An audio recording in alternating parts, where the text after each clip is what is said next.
Hello, everyone, and welcome to another brand new episode of the Geek Buddies! Hey! We're back at it again this week, a little bit later on in the week because of scheduling issues and what have you, but we're excited to be back together to talk about so many things in the world of geek. And a big shout out to our new graphics, our new overlay. My brother Tushka Productions changing the look overall of the Outlaw Nation show by show here over the next few weeks. And this is our new kind of look now. We wanted y'all to have a bigger idea of the three of us and what we look like in our natural habitats as we talk about the stuff that we're talking about. We're going to get into so many things here today. Trailers, we're going to get into some the Batman first reactions. We're talking about that Oscars controversy, some Star Trek news. All of it we're going to cover today here on the Geek Buddies. But let's introduce ourselves first. I'm the Outlaw John Rocha, writer, producer, and host here on the Geek Buddies in the Outlaw Nation. I am Michael Vogel, a writer and producer of animated TV shows and movies. Jay. And this is Shane Long. I'm an animation writer and a television actor where you may have seen me on Brooklyn Nine-Nine, Silicon Valley, and The Goldbergs. That's right. And gentlemen, how are you two doing? How are things in your worlds? How is your lives going right now? I mean, I feel great. I got this brand new look on Geek Buddies. Feel like I got myself a little YouTube facelift. Looking good, looking nice. Other than that, how's everything? I'm busy. I'm writing. I'm the world's falling apart, but strawberry shortcake's got to endure. So that's been my week. How about you guys? Well, yeah, how about you, Shannon? How are you feeling? How are things? Oh, just fine. I'm still getting used to living in my wife's apartment. I only moved in less than a month ago. That's your apartment now. Yeah. Sure. we've had some growing pains, but at the end of the day, we talk about boy, I'm really getting irritated with you right now. I'm like, yeah, likewise, getting irritated with you too. But hey, I still love you. I love you too. So, I'm sure there are good times as well. Oh, no, it's mostly good times, okay. but the not as good times are funnier. Yeah. What kind of struggles have you guys had so far in this? What possibly could you have gotten in trouble for? That I'm not gonna get into. We're not gonna get into that. We're not gonna get into that because I don't get into that. Because I know why. Oh. Yeah. Okay. Really? Oh, I don't get those text messages anymore. Oh, that's nice. Okay. Oh, it was no, a text no. message. Oh. I was there. Oh. I was there when it happened. I Oh. saw it. Oh, I saw the slow crumbling downfall of Shannon McClung, newlywed husband, and the righteous. I'm not gonna put her in the bad spot. And the righteous anger of the Lady McClung, and it was a hell of a thing to see. She's not the Lady McClung, from what I understand. So no, she is not. No, she's not. She is not changing her last name. No. We had a conversation about that, and she's like, "Do you care about this?" And I'm like, "I really don't." And honestly, from my past experience with my first marriage, this is a pain. So if you want to do that, have at it. I'm not gonna stop you. But trust me, this is a lot of hoops to jump through. She's like, "Yeah, I'm just gonna keep my name." I'm like, "Great." Shannon McClung, feminist. Who knew? All right, shout out to you. Yeah, we're very modern. We're very European. So modern. I mean, just super. But I asked these gentlemen how they're feeling because, we are sponsored by Carbon Health, the fantastic folks over there at Carbon Health, carbonhealth.com. There you see them. Yeah, Mike pointing to them. They are beautifully a part of our show, supporting us, powering our show every week, and all the reviews we do on the Geek Buddies every week. And they are a fantastic company that believes that healthcare should be accessible to everyone. They've got all kinds of things going on for you to take a look at and get healed today. Go and get tested. Go and get a physical. If you're going overseas, they handle your business there as well. They've got so many situations for you to be taken care of with urgent care, primary care, virtual care. As I've said before, 90 clinics in 14 states, virtual care in 24 states. And, we're going to get into the Batman. I saw it last night. I'm not allowed to say anything, but quite a few people in that movie could have used Carbon Health right after their interaction with the Batman. Let me just put that on the table as well. But exactly. You see the trailer. Go and check it out. Even for that light and fluffy PG-13 rating, it's still. You know what? Yeah, all right. I can eat my words. That's fine. I don't gloat about being right about Andrew Garfield. Come on. There you go. So go to carbonhealth.com and check them out. today. All right, let's jump into things. The way this works, the show works, is each of us brings up a certain geek topic. We talk about it amongst ourselves. So there's 3 topics. Then we take a break and jump into our main topic. And our main topic today, how could it not be, is the Oscars controversy when they've cut out 8 of those categories that from the live broadcast. And certainly for the 3 of us who have enjoyed and loved the Oscars for a number of years, it's going to be an interesting conversation to have for sure. And for those of you who are new, thanks so much for taking a chance on us. For those of you who are coming back, thanks so much for staying on the train. So let's jump into our first thing. And how can we not start with the Batman? Some first reactions were released early, and they're very good. We're getting this from Screen Rant, who compiled these things together here. The official review embargo for the Batman is at 9 a.m. on Monday, 9 a.m. PT on Monday. So I can't talk about it. Saw it last night. But a new Instagram post from MTV UK, which has been taken down, by the way. I tried to go find it. They took it down. They had a video which intercut clips from the film along with some fun facts. It also featured selected pull quotes and buzzwords that describe the film as euphoric, sensational, and gripping. Hannah Flint over at MTV Movies says Matt Reeves delivers a nail-biting and fun Batman coming-of-age story. Unilad says it's absolutely euphoric. Total Film, which I read on occasion, called it sensational. Empire Magazine called it gripping. Shortlist said one hell of a movie. And The Insider said Robert Pattinson will be your new favorite Batman. So this video was probably posted by mistake. But then again, Vogel, I go to you first on this. You've worked in studios. Do you really believe that MTV UK, with all of us on the way lower level here, knowing when the embargo is up, posted this with a little bit of the WB approval or wink and side eye because they were all positive comments, and then had it taken down just to get people more excited to see it next week? What do you think happened here? I mean, look, if something is released with no spoilers and it's all glowing, I don't know that any studio is getting really upset about it. So yeah, I mean, like if it was like garbage, worst Batman, boy do I miss Schumacher, and they put it up there, then maybe you're like, okay, can we not, we've got an embargo. But with words like euphoric and saying that Pattinson's going to be your new favorite Pattinson, I think that nobody's really upset that it got up a few days maybe before it should have.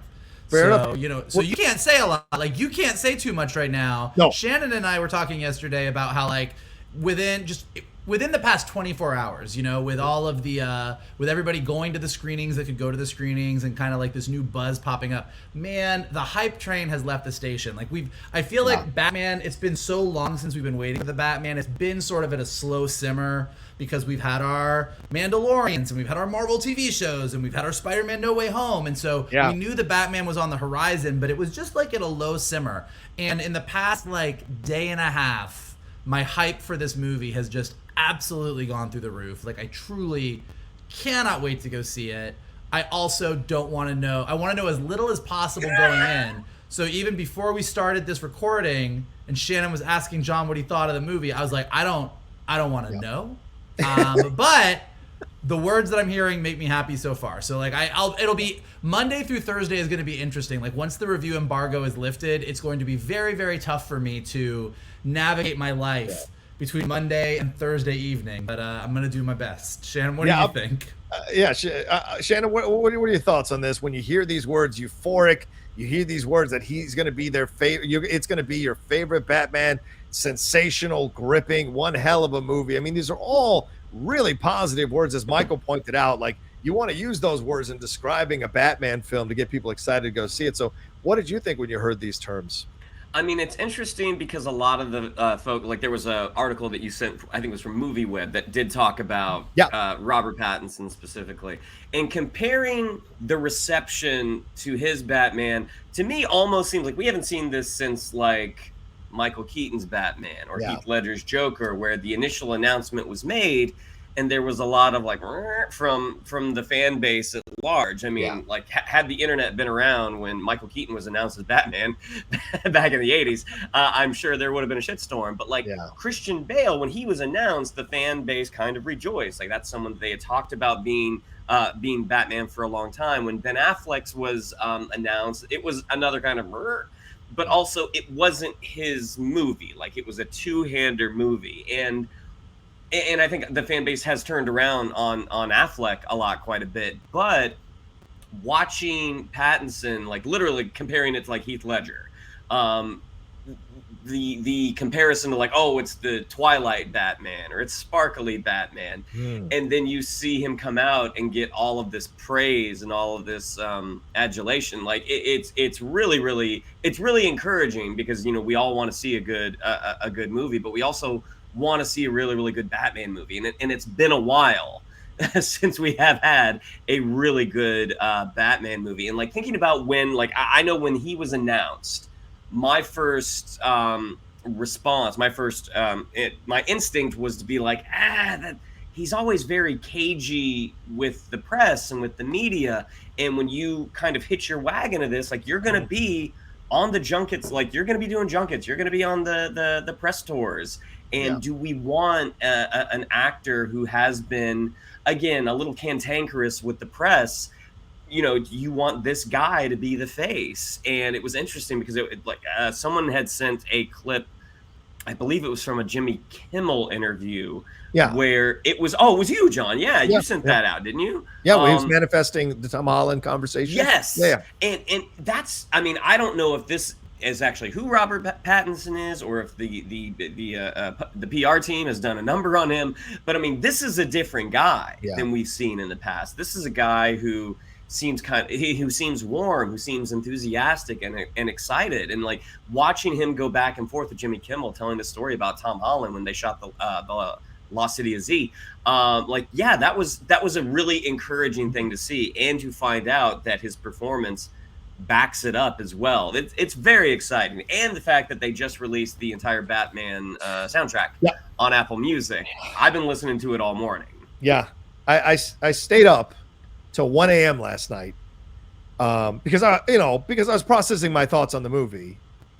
I can't say one way or the other, and listen to that soundtrack all the way through to kind of get me back in the mood of that film. I'm not gonna put words in your mouth. But I will say that if I hated a movie, I probably wouldn't listen to the soundtrack for hours processing my thoughts. So I will take that as an encouraging sign, but you don't say anything because I don't want you to get in trouble. No, I don't know. I mean, you listen to Greatest Showman all the time. You didn't like the movie, right? Or no, I'm just joking. I love the movie. I think the movie's ridiculous, and I think it's not P.T. Barnum's life. But you took me to see that movie, and I watched it then 10 more times in the theater. Like, I just kept going back with people. So yes, but I don't. I guess there's a couple tracks in Rise of Skywalker that I still do listen to on occasion. So maybe. Where's your hype train at for yourself, Mike? You talked about the hype train earlier. Reading these comments, but also seeing people like John Campea had talked about this on his show, and he had friends text him. Crafty. John is so crafty. Like, we're not allowed to say what we feel about the show, about the film, because of the embargo, but you can read other people's, and that's a way to get around that, which I thought was really clever. When you hear other people talking about it, you hear other people saying, like, where is your mindset now? You talk about the low simmer, but are you starting to raise your expectations as you start to hear some of these words themselves? Do you find that's dangerous for you? Where are you at right now? I don't think I ever had low expectations, but there was just always, I think that maybe, I will say that I think there was a period, especially because we had just such a long wait for the movie, where you're kind of like, I've seen a lot of Batman movies. So I've seen some really good Batman movies. I've seen some really bad Batman movies. I love Batman, but we've gotten a lot of Batman out there. So I think there was probably a point in the middle where, even though I was excited about the concept, I was always sort of on board with the cast. I was kind of like, are they really going to bring us something new? Is this really going to feel fresh and different? Right. And I do think that the response that we're hearing so far does get me hyped that I am going to get something that's new for Batman, or more specifically, I think, something that maybe people who love Batman comics, people who love Batman animated, people who love Batman video games haven't necessarily seen in the movies, and that we're going to get to see a movie version that is more reflective of the Batman that we like in other media. Okay. Shen, where's your expectations level at this point now? I mean, very high. It was never not high. Like, anytime another filmmaker and another actor gets their at bat, as the Bat, it's always exciting. That not unintentional. I wish I had thought of it beforehand. I would have leaned into it a little bit more. But it's always exciting when you get to see another take on a classic hero, on a classic character. And on our scores thread that Vogel and I are on, he put out, before the whole score dropped, he put out, there were 3 tracks. It was the Batman theme, the Riddler theme, and the Catwoman theme. And like listening to those, I texted him afterwards. I'm like, I am very curious to hear how these 3 different pieces of music kind of string together. Because they're all awesome, but they're very different. And I won't get into the specifics just in case our audience is not into that. But I mean, they're definitely, when they've talked about the influences for this film, sort of the the noir detective, the Chinatown influence, like you can hear that in some of the music, and some of the music is completely different from that. So again, I'm so curious to just see it for myself and figure out how those all get together. And also, I'm excited to go see a big movie with all of my friends. I mean, we haven't done this since Spider-Man, which granted, that was not that long ago, but in the before times, like this was something during the holiday season, during summer, that we would do once a week, every other week. And the fact that we haven't been able to do it since December, I'm looking forward to watching a movie with my buddies. Yeah, and we will be doing that. I'm driving up to see the movie with these 2 gentlemen and a bunch of our friends, and maybe we'll record an out of the theater or just out of the theater reaction with the 3 of us to talk about it for like 5 minutes and put it up on the channel as well. I already recorded my just out of the theater reaction. I almost dropped it last night because I did a non-verbal one, and I thought maybe I could get away with it doing it that way, but then I thought, well, why piss off Warner Brothers? I don't want to do that yet. So I'm just picturing some Warner Brothers executive having to listen to your nonverbal grunts and moans about Batman and deciding whether or not that breaks the embargo. There were no grunts and moans.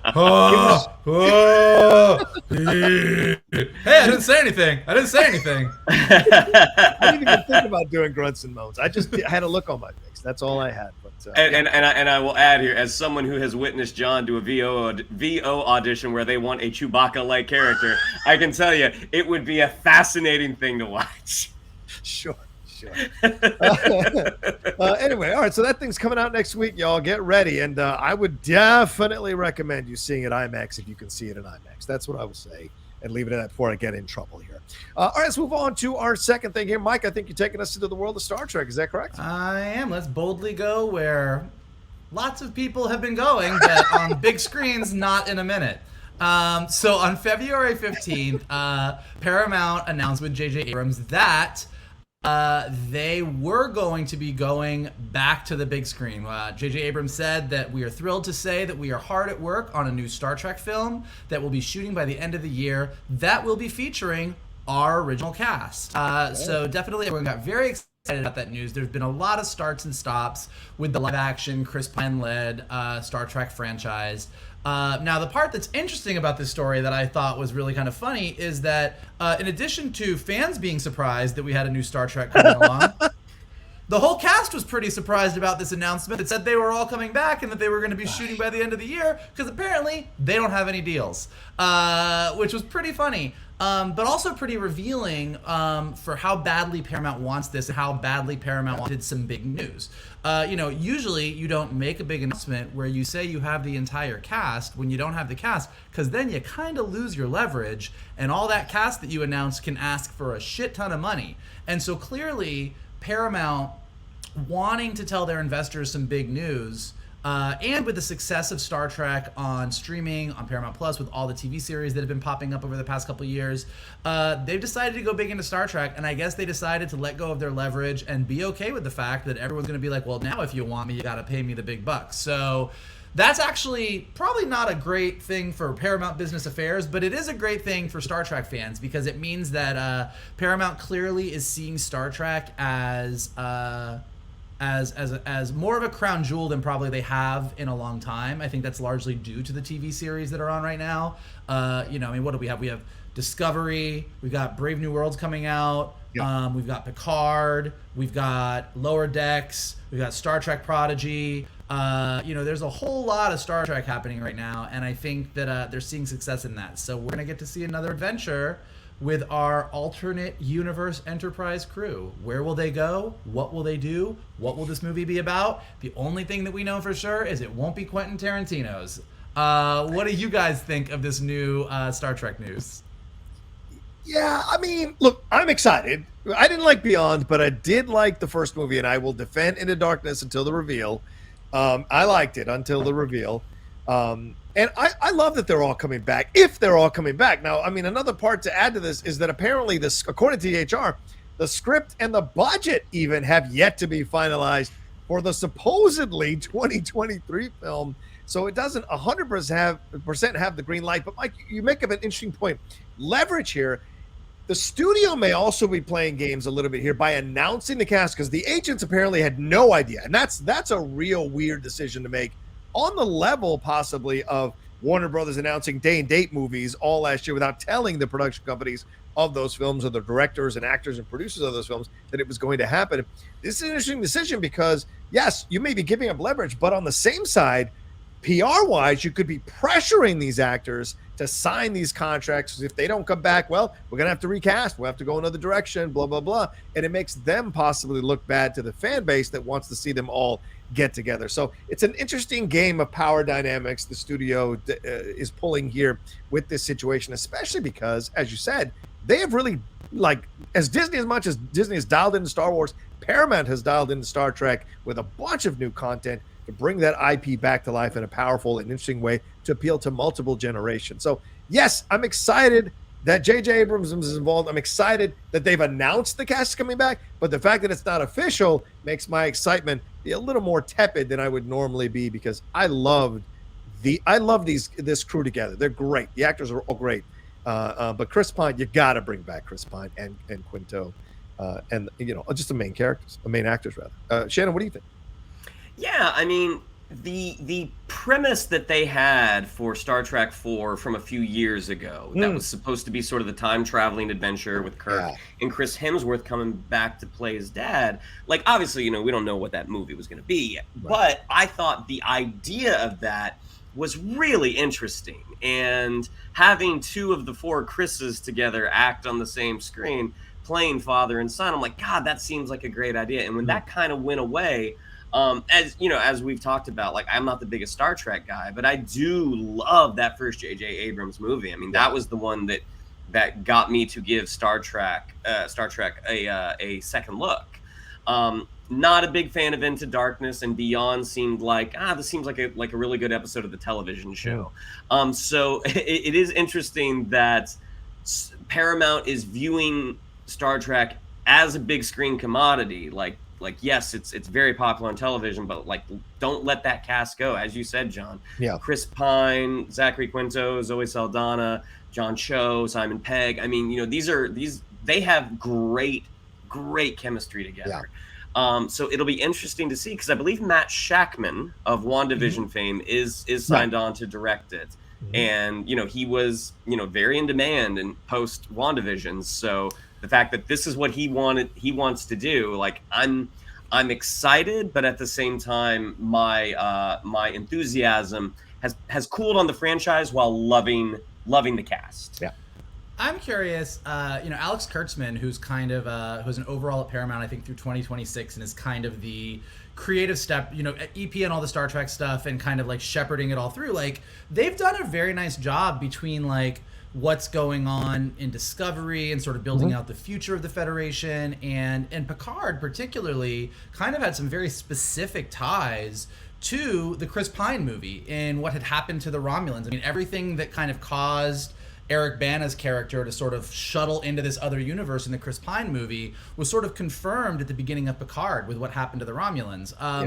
So if getting a little nerdy for a second. But what I'm really curious about is, as they've been sort of figuring things out, and as they're seeing a lot of success in the sort of Kurtzman Star Trek world that has been sort of established with all the shows that are going on, do they have some kind of story that kind of ties the alternate universe that we know from Chris Pine back in? Like, I think one of the reasons why Star Trek Beyond is, I agree with Shannon, it just kind of feels like a nice episode of a TV series, but they kind of stepped away from the core concept. Like, what made the original reboot was so great was that we had this major shift in a timeline that spiraled this onto it's all like it's a multiversal thing. Like a thing happened, and here is a different universe with these characters going through different things. And even though Into Darkness, I will not defend as much as John will, they were at least still trying to do the whole concept of, oh well, this is this universe con. Right. And if they can kind of take this alternate universe in the movies and maybe find some ways to tie it back into the universe that they're building in the TV series, I think that will actually get like the hardcore Star Trek fans who are really, for the most part, enjoying what's happening on Paramount Plus right now, back on board with what this universe is in the movies, which is a parallel universe. You know, as much as we talk about Marvel sort of establishing their multiverse and Doctor Strange 2 kind of bringing in all the elements of the Marvel multiverse, and DC, we know with Flash getting into a multiverse, Star Trek really quietly kind of established their own little multiverse before anybody else did. And if they can kind of make a meal out of that with this movie, I think that would be a really smart move. Yeah, fair enough. All right, well, details up in the air, I suppose. So we'll find out, Mike, down the road if these talent deals get locked in and at what price. And THR points out as well that what seemed expensive in 2018 now is not as expensive in 2022. So maybe Paramount's okay, as Michael stated earlier, that to spend the money on locking these people down, and maybe I imagine locking them down for multiple films, not just one film, so that they can get their money. We shall see. All right, Shannon, take us into the world of trailerdom. What do we got? With trailers. So we got 3 new ones. One is our second look at something. The other 2 are our first look at a couple of limited series. So the first one we're going to talk about is our second look at The Bad Guys. So this is the DreamWorks animated film starring Sam Rockwell, Awkwafina, Anthony Ramos, Mark Maron, Craig Robinson, Zazie Beetz, which is essentially a what happens when a bunch of bad guys try to go good. The first teaser was very, very funny and kind of laid out that basic premise of what happens when bad guys try to be good guys. And it looks like it's going to be just a super fun, super cute film. With this one, we get a little bit more where it looks like Mr. Wolf, Sam Rockwell, does he want to go good, or does he see this as a possible way of expanding their badness even further? So I'll throw it to you guys first. What did you all think of our second look at The Bad Guys? Mike? I mean, look, I think it's good.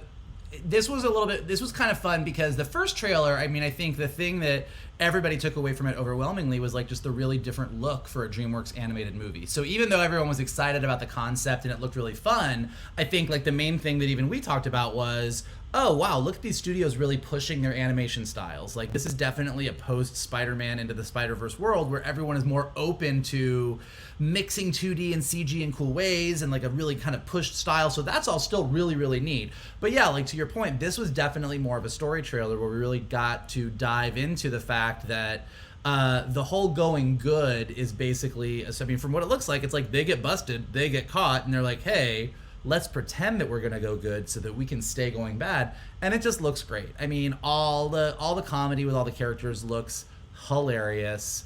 And it also looks from a story standpoint like that on this journey, Mr. Wolf decides that he wants to go good, but not everybody else on his squad necessarily feels the same way. So you start to go, oh, okay, well, I think I see who the antagonist could be here, and I think I see what this could be.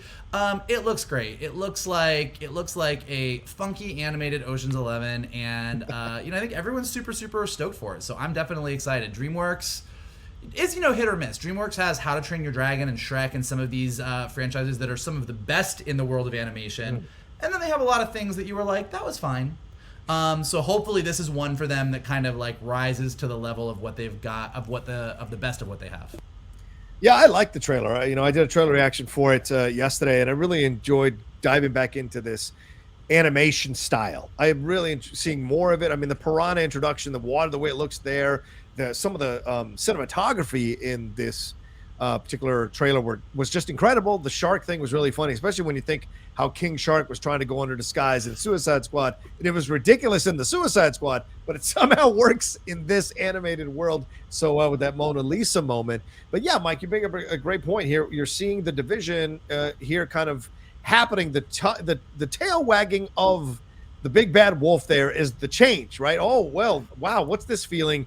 Yeah, I guess we can go good. Yes, let's start. We're going to be, and the snake, of course, with all the inference of the snake, both religious and otherwise, the inference, the snake in the grass, the sneakiness, the snake being the main antagonist to this situation. So we're going to have this battle. Yeah, maybe. I sense that we might have this battle between these two factions within the group, but we haven't seen what it is that they're, because I feel like there's got to be some kind of heist that they're going to go on or plan for, and the big bad wolf is going to change his mind, and that's going to cause the riff to play out in the final act of the film, and how that all ends up here. But I loved it. And Steve Ayoade, is it? Oh, sorry, Richard Ayoade, whatever his name. I can't remember his first name. Richard Ayoade. Huh? What's that? Richard Richard Ayoade. Ayoade. Ayoade. He's so good in that role as well, but I haven't seen him do much. I was not an IT crowd person, and I didn't like that Ben Stiller film, so I haven't heard him do much. So seeing him be a part of this, I thought was great as well. So yeah, all around, this looks very good, and I'm excited to see what we're going to get. And I hope there's not cliche stuff about bad guys going good, because we've seen it in a number of different films, animated or otherwise. So hopefully there's a new twist on this that'll be fun to explore. Well, I think the true heist is whether the bad guys can steal the audience's heart. Oh. And we're going to find out on April 22nd. Does he put this in the scripts he sends you? I feel like he doesn't. I feel like he just leaves it for the fucking show. Is that... Oh, no, sometimes you'll go, okay, I'll give it to him. And then sometimes you're like, oh, come on. What are you doing? Come on. What are you doing? I know the ones that are really bad when they come back in the next draft and they're not there. I will tell you the best thing Shannon does, and it's like every time I just like laugh, is sometimes he'll have, like, for strawberry shortcake, spoiler alert, there's some fruit puns. And the best part is when Shannon will put a fruit pun in the action in the script, but not say it out loud in dialogue. So, like, he had one of the characters jumping over a bunch of barricades, and he called them paracades, and I was like, that's cute. Nobody says this. Did you do it just for me? Is this a me pun? Like, why are you putting this in the script? But not, if you got a pun, have somebody say it out loud, dude. Yeah, elevate your highlight your puns. Highlight your puns. It's where I workshop. It's where I workshop. Our next trailer stars Andrew Garfield on the victory lap that he's having from 2021. He's going to be doing his first limited series in the U.S., and it's called Under the Banner of Heaven. So this is based on a book by an author named John Krakauer, and it basically sounds like the Mormon murder mystery. I mean, that's very broad strokes, but the official is a devout detective's faith is tested as he investigates a brutal murder seemingly connected to an esteemed Utah family's spiral into LDS fundamentalism and their distrust in the government. So this is a very short, this is about a minute 15 maybe, but knowing that post Tick Tick Boom, post No Way Home, Andrew Garfield, as we've said before, is kind of having a moment here, and the fact that this is what he chose to do, an FX limited series where he's playing a detective, I think that speaks very highly of the potential of what this series could be. But gentlemen, what did you all think of our first look at Under the Banner of Heaven? Well, I enjoyed it. It's only a minute and 10 seconds, but it was great to see Andrew Garfield not be Jonathan Larson and remember that he's got these colors to him. So as great as he was in Tick Tick Boom, it's nice to see him kind of bring, and of course Spider-Man, it's nice to see him bring this kind of unstable darkness to his character here as he explores this real story. And John Krakauer did Into Thin Air, which is a fantastic book on Everest. He also did Into the Wild, which was great. I thought the adaptation was a good film for the most part. Some spots not so much, but so I'm curious. This is his third book, so it's like in the series of writing. So it's interesting that they're going through his entire resume of books here and turning them into either series or movies. But this is, based on a true story. This is the Mormon situation, the extremism of Mormon. It's based on the Lafferty brothers who actually did commit these murders and this idea of polygamy. So this is a fascinating decision to make because, Mormons worked really, really hard to destroy that idea of polygamy. And yes, it was a part of their religion, but the new modern Mormonism is trying to kind of kill that stuff from the past and those ideas of the past, but having it come up here, but also dealing with religious extremism. And aren't we dealing with that now in our current world with these fundamentalists who all of a sudden love Putin's Christianity and not, Biden's approach to Catholicism? We're seeing the runaway element of religion really come back into our mainstream to be something we talk about over and over again. So I like that this is going to be a series that explores all of that from a past situation, but still echo into our current world. Mike? I mean, yeah, everything you just said. I thought it looked really great. I'm really curious about it. The one thing I think everything John just said is true, and I think it looks like a really fascinating thing. But the takeaway that I took from this trailer is, man, Andrew Garfield is really having a moment, because as interesting as this looks as an FX limited series, if he wasn't the lead, we wouldn't be talking about this right now on the Geek Buddies. We'd be like, that looks cool, I'll definitely check it out. But it's really nice for Andrew Garfield that he's at a point right now, just coming off the year he had, like Shannon said, that we all watch this trailer and we're like, oh yeah, let's talk about it. It's Andrew Garfield's new thing. Like, it's nice to see him getting the due he deserves, because he was always a really good actor. I do kind of feel like his Spider-Man movies kind of wrecked him for a little bit, because even though everybody agreed that him and Emma Stone were the best part of those movies, they did sort of tank, and he kind of went off for a while. Still did some stuff, but didn't have the heat that he has right now. And so between Tick, Tick, Boom and No Way Home, him coming back to the point where here's a really good-looking series about a religious mystery that touches on everything you both said, but it's the Andrew Garfield part that has all of us going, oh yeah, we got to check that out. So good for him, and a hell of a game of werewolf that he played. And, this is an interesting cast too, Shannon. I mean, not just Andrew Garfield, also Sam Worthington's being a part of it. Wyatt Russell, we see him riding the horse in the trailer as well. So, and I'm not familiar with a number of the other cast, but Dustin Lance Black writing this, of course, a guy who wrote Milk, and Big Love. So, interesting guy to be a part of this thing as well.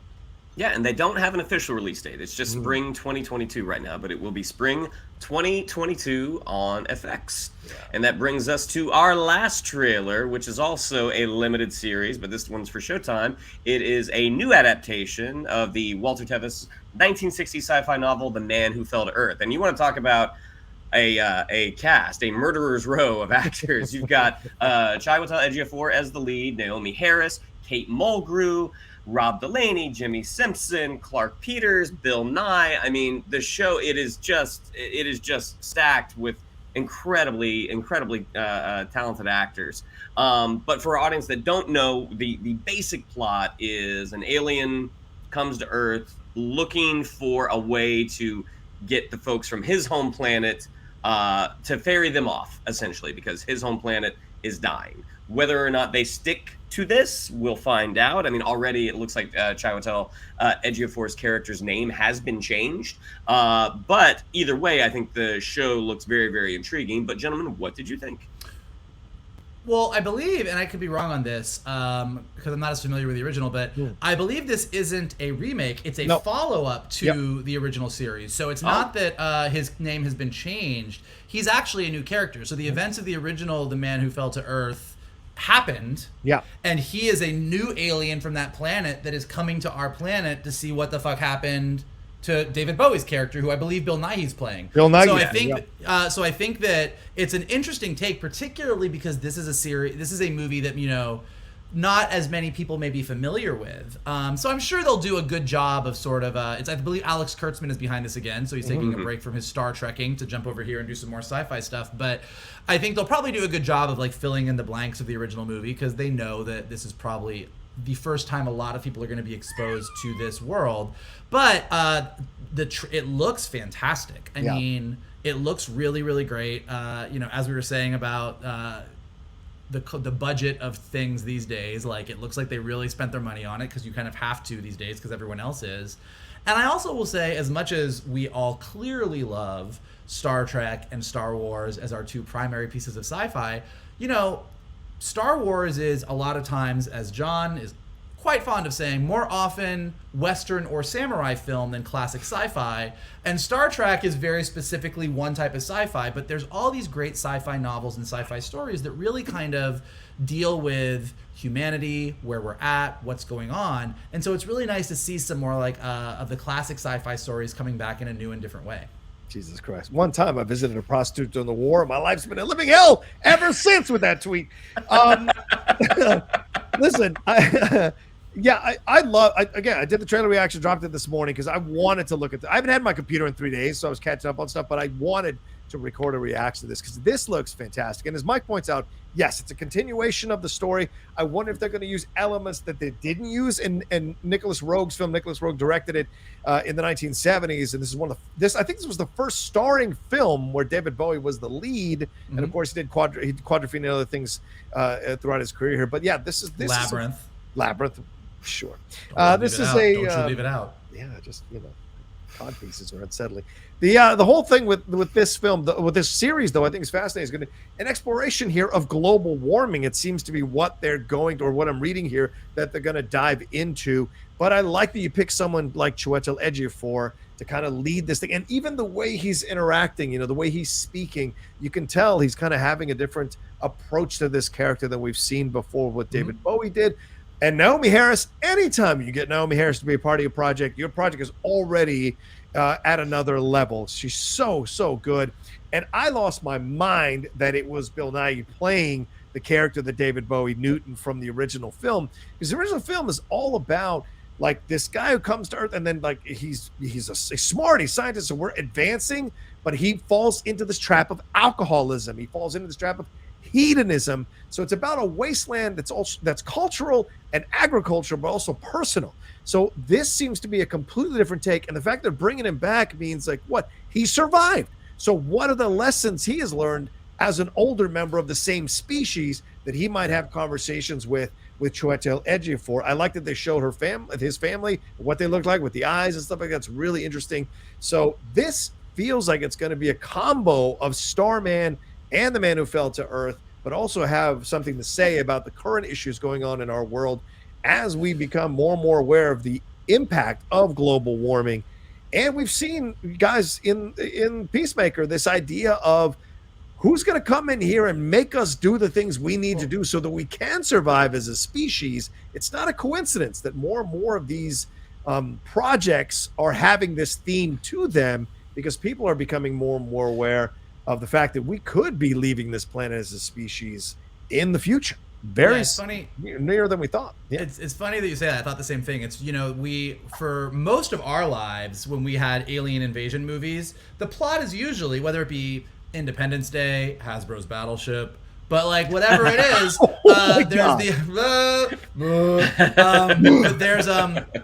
the concept was always that we were sort of like one of those Goldilocks planets. Like we were like, oh, aliens want our planet because we've got water and we've got atmosphere and we've got all the good stuff, and aliens want our shit. And between Peacemaker and this trailer and kind of some other stuff that I've been seeing and reading, it's funny how that has shifted to aliens coming and being like, hey, y'all are fucking this up. Stop. Don't do that anymore. And I was like, well, culturally, you can really see where we're at as a species. It's so true. Well, that's very interesting that it's a continuation. I did not know that. I knew it was a TV movie in the 70s, but that's fascinating. But we're all going to get to find out on April 24th on Showtime. Good to go. All right. Well, that wraps up our first section of the show here with our Geek Buddies items. We're going to take a quick break and then dive into our main topic to talk about this Oscars drama and controversy right after this. It's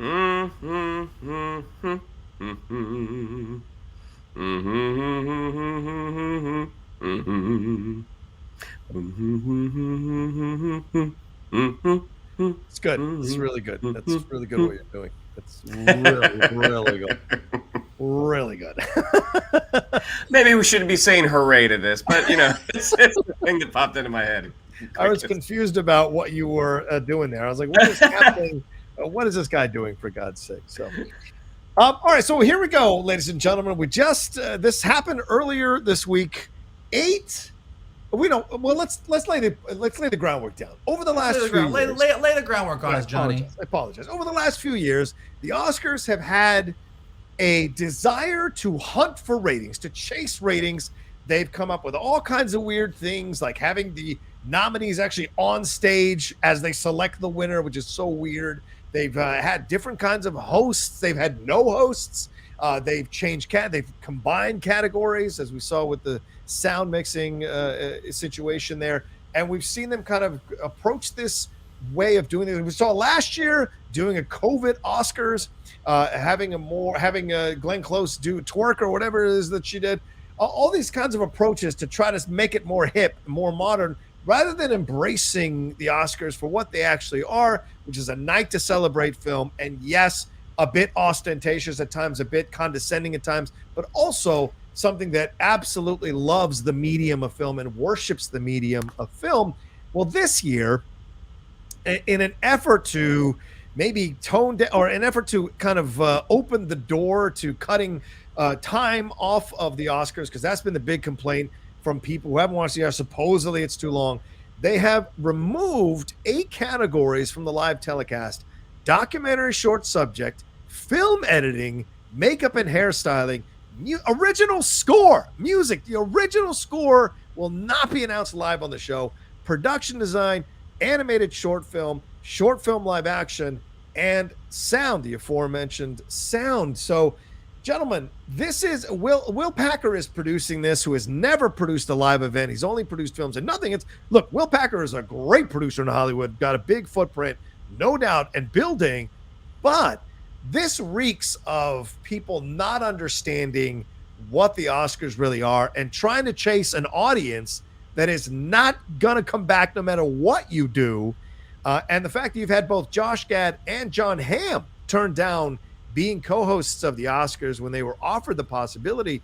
Josh Gad coming out and saying he wasn't happy with them cutting these categories. That's why he's not doing it. John Hamm apparently behind the scenes butting heads with Will Packer about what they wanted to do here.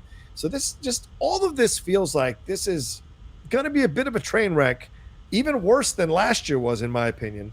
But Mike, Shannon, who wants to talk first on this? What do you think about them cutting the categories? And do you think this makes sense? I mean, at this point, I think the days of the Oscar telecast where the entire country was tuning in, they seem to kind of be in the rearview mirror. Yes. And the length could be a part of it. And there's certainly categories that when I'm watching it that I might not pay the closest attention to. But when your entire ceremony is devoted to the love of film, to remove some very vital categories from that broadcast, it does seem like it's just very, very tone deaf. And it's film editing, sound, production design, score, like those are so incredibly vital. Like, you think about what Jaws would have been like without its score. Think about what Star Wars would have been like without its sound. I mean, it wasn't until George Lucas brought on, or a new editor was brought on for episode 4, that they found the movie. I mean, it's really, really shocking. But at the end of the day, look, I mean, award shows just may not be for this new audience. I mean, I get that people like to watch the Grammys and people like to watch the MTV Awards because they're centered around musical performances. Maybe a show that's devoted to movies, I don't know. I mean, I love watching the Oscars. I love when we get snippets from these incredible performances and these incredible films, and that you do get some sort of musical performance from nominated songs. It just sort of reeks of tone deafness. Like, I don't think this is the way to bring the audience back, is to necessarily make it shorter. I think the people that want to be there, they're going to be there. It doesn't matter how long. I mean, you know, think about some major sporting events. If they're like, we're gonna cut the fourth quarter of this game, I can't see fans sitting idly by. So yeah, it's a bit befuddling, to be honest. Mike, thoughts on this?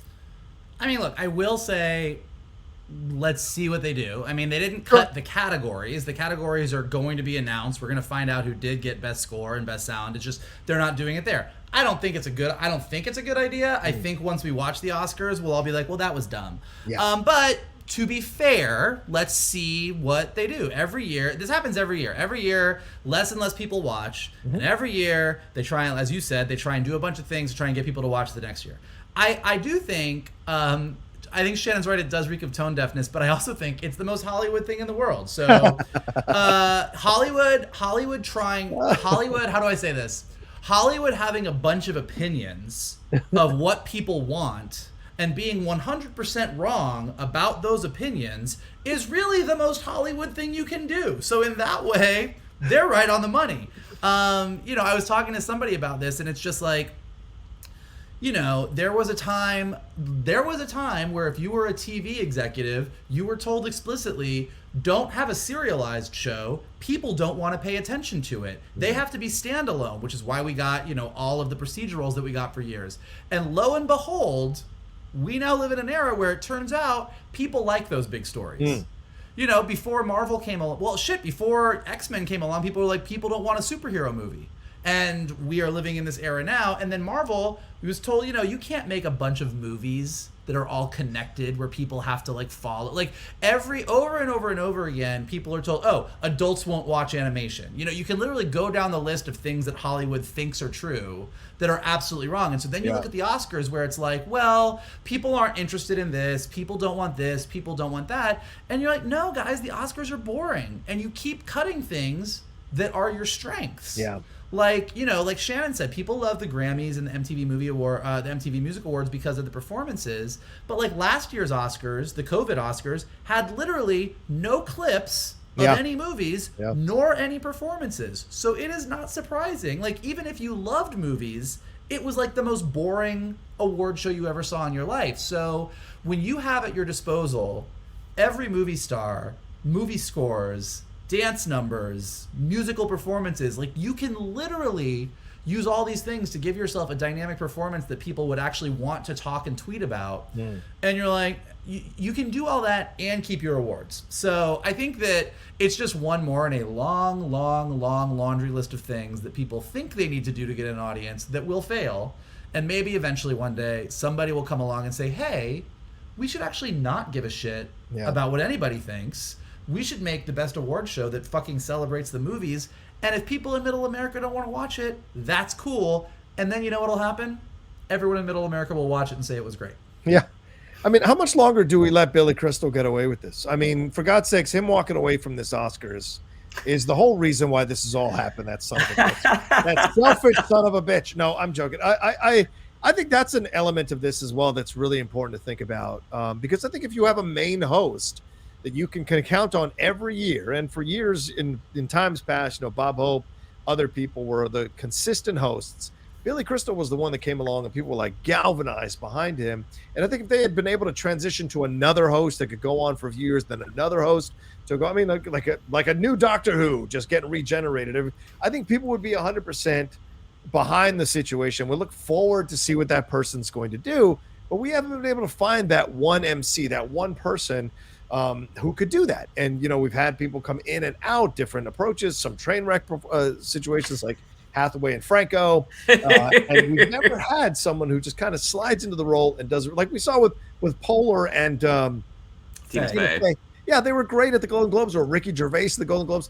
They found their host to work within their parameters, and we haven't found someone like that. And I think if we had someone like that, maybe there's a kind of ownership to it and kind of input on how to make it seem more fun and what have you. And we get every 10 years or every 8 years, you just kind of find a new one and let that person be in control of the Oscars, or at least influence the Oscars, so it stays young or somewhere in that demographic that they're desperately trying to grab. But that being said, I also think the truth is here, I wish people would stop tinkering with it. Just let it be what it is. Stop listening to people whining and complaining.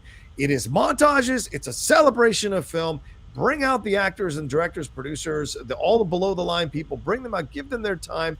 Yes, tell them the speeches. Yes, play them off. That's the joy of it. And the ratings have not increased because you've made these changes. Quite the opposite year to year. So you might as well go back to what it was. Keep it that way.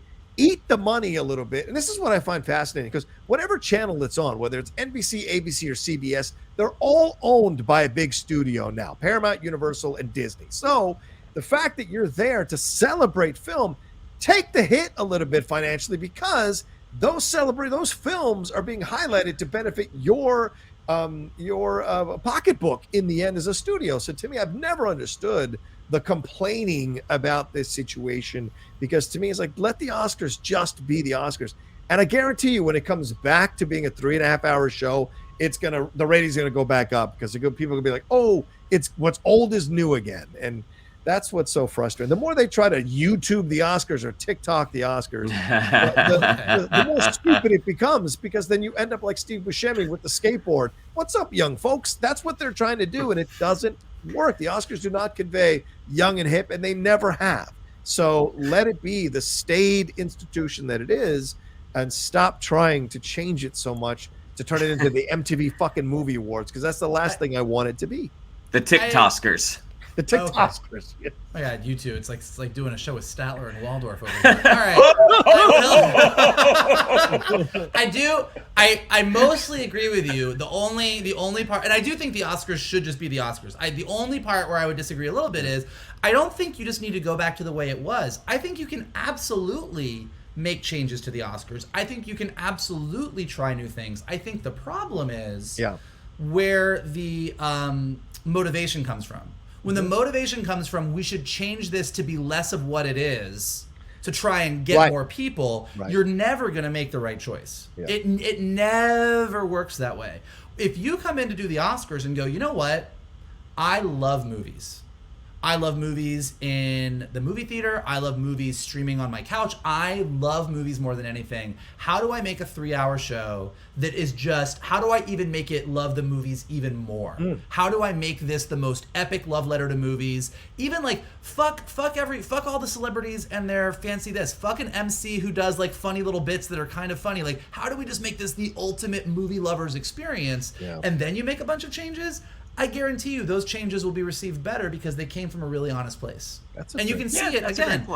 You can see it all the time in movies when they make changes to movies or characters that we love, or superhero costumes to make them more accessible. Like, anytime they try and change a character or a story or anything because the audience won't get it, or we should really do something that appeals to X, whoever X is, it never works.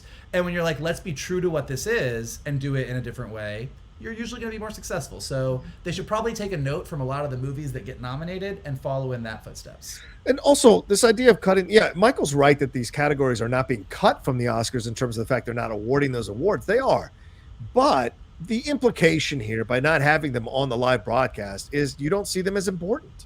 And the fact that score, you're going to tell me score isn't fucking important, or production design? I get the documentary short or the animated short. I understand that, because people don't go out and see those in droves. Totally get it. But there's no way the best picture is winning without great scores. There's no way the other stuff isn't winning without great production design or great makeup and haircut. I mean, all of that stuff, that's essential. Do you know what I'm saying? It's essential to the overall acceptance or prestige of a film, is having all of that in combination, working together to get the overall effect. You don't just get best picture because, hey, I'm the producer and I produced it. No, there was all these other elements that went into creating that film. And I would argue score, more often than not, has helped a film win a best picture or even be in consideration. No fucking way Chariots of Fire wins best picture without that great soundtrack. Those things are so essential to making people feel the mood of a movie when they're watching it. So I just felt I think that's, to me, that's the biggest category that is the biggest insult. But you look at production design, I mean, Dune, how does Dune work without incredible production design? Or when you look at makeup, how does Lord of the Rings work? How do these fantasy films work without great makeup? And some of these superhero films without great makeup, or sci-fi films. So to me, it's just insulting to put them as something that, oh, nobody cares. We'll just announce them and we can cut those because we want to get to the celebrities. We want to get to the actors and the directors. All of that is just a bit frustrating. You can't make the movies without them either. Well, true, but they don't have to be elevated above the people who are, making them look good. I mean, and yes, they're going to record them like I think an hour before the show. And so they've done this in the past where then they say they're kind of folded into the broadcast. Yeah, the but technical, whatever. It's super quick. Yeah. I mean, you just kind of, it just makes the contribution of those artists, it does make them seem less than. And a movie is not just the director. A movie is not just the star. I mean, there are so many moving parts, and to sort of rob them of that moment, I don't know. Yeah, it's a bummer. And even though, like, I do agree with you in principle, John, like the shorts, like, yeah, you could do those, but at the same time, in the past, you've had some of the sweetest acceptance speeches. Yes, you're right. Yes. Come from some of those folks who literally just had a story that they wanted to tell. Yeah, and this was never the end goal. And then to see them, like, there are some really fantastic moments that I think as an audience we will be missing by them doing this. Yeah, that's true. It's very true. And I wonder, I mean, because as I said, Will Packer's never produced a live event. I wonder how much, as Michael pointed out earlier, the idea, how much does he love the Oscars, to love film? Does he love the history of film? I think it's important. And too many people default to the last 30 years. Or, I don't watch black and white movies. Nobody should be in charge of anything dealing with the Oscars if you don't love black and white films. You fucking shouldn't be, because then you don't understand the foundational piece of the Oscars, and I think it's important in a film, to be honest with you. And that's just my POV. And I'm not saying Will Packer does, but I'm just saying I sense from the last few years that any of those producers, whoever they are, just didn't really understand the history of films and how important it is to our world, in my opinion. And to add one more thing, yeah. I mean, I think there's two categories that need to be added with casting and stunts. Absolutely. That's another part of this. When does that get added if we're starting to cut these categories from live broadcasts? That's a great point. Yeah. I mean, but the possibility is here where you have a online 1 hour ceremony before the big ceremony where you give out those awards. That's a possibility. Maybe that's the way you do it. And so you can add stunts and casting there, or another award category to fit into there. I guess that may be something. I'll tell you what I want. I want the 5 nominees for best stunts. Mm-hmm. I want them to announce them, but instead of showing a clip, I want them to all like rappel down from the ceiling or just like drop and like land. Like the nominees are. Come on, it would be great. Those are that's a very easy stunt, Michael. Let them do something a little more grand. Okay. You know what? I've heard some stories about your rappelling days where you had some rough mornings. Like, hello. I've heard some stories, Mr. Boy. John Connor in the T2 show. Hey, man, the theme park awards I kill at. All right, well, there you go. Let's wrap the show up there. Thank you all so much for joining us on this brand new episode of the Geek Buddies. We appreciate it madly when you hang out with us, whether you're listening to us on the podcast or watching us here on the Outlaw Nation. We appreciate it madly. Shannon, what do we have to tell them? Yeah, I'd like to follow us on social media. On Twitter, it's @geek_buddies. On Instagram, @the_geek_buddies. If you'd like to follow me on social media, on Twitter, it's @Shannon_McClung. On Instagram, it's Shannon the Geek Buddy. I just realized the new format. I'm like, ooh, this is a change. If you would like to follow Mr. Vogel, it is @MKToon. If you would like to follow Mr. Rocha, it is @TheRochaSays. Mike? If you like listening to me and Statler and Waldorf over here talk about all things movies and you want to continue, we would love your help continuing. So here's what you can do. You can hit the like button below. You subscribe to Johnny's Outlaw Nation page. There's lots of amazing content there. Some with the Geek Buddies, some with other buddies. Definitely leave some comments below. Let us know what you thought of the Batman when you see it. Let us know what you think about this Star Trek news. Let us know what you thought about all the trailers, and definitely let us know what you think about the Oscars. How would you handle the Academy Awards? Let us know in the comments. If you are listening to us on Spotify or Apple Podcasts or anywhere podcasts are available, leave us some stars and some comments. It helps us go up in the rankings. And as always, the best thing that you guys can do is retweet this video, post it to your socials, send it to your friends, and tell them that they should be our buddies, the Geek Buddies. There you go. How would I handle the Academy Award? With strength. I hear they're heavy. Do you believe in life after death? Every time I leave this theater. There it is. All right. Well, thanks, everybody, for joining us here. We appreciate it. Y'all take care of yourselves. Be well and look out for our spoiler review of Uncharted. We're going to record that. And of course, next week we will be recording reviews, both non-spoiler and spoiler, for the Batman. So look out for that as well. We'll have all kinds of content coming to you for the Batman here from the Buddy!